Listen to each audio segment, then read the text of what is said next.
النهاردة 12 رمضان والحلقة ال12 من سلسلة رمضان في عالم التعليم، صوما مقبولا وإفطارا شهيا. النهاردة هنتكلم عن معنى قيام الليل وليه فضله كبير. قيام الليل هو الصلاة اللي بيقوم بيها المسلم بعد العشاء والحد قبل الفجر. اتسمت كده لأنك بتقوم من النوم أو من الراحة علشان تقف بين إيد ربنا، ودي من أعظم العبادات اللي بتقرب العبد من ربه وبتخلي القلب مطمئن والروح نقية.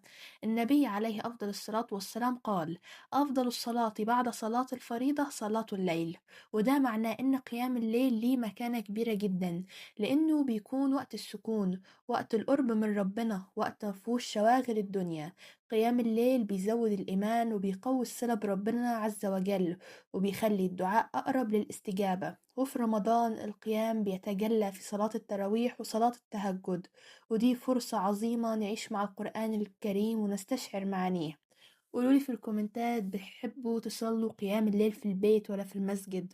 ما تنسوش تعملوا لايك وشير واشتراك علشان غيركم يستفيد.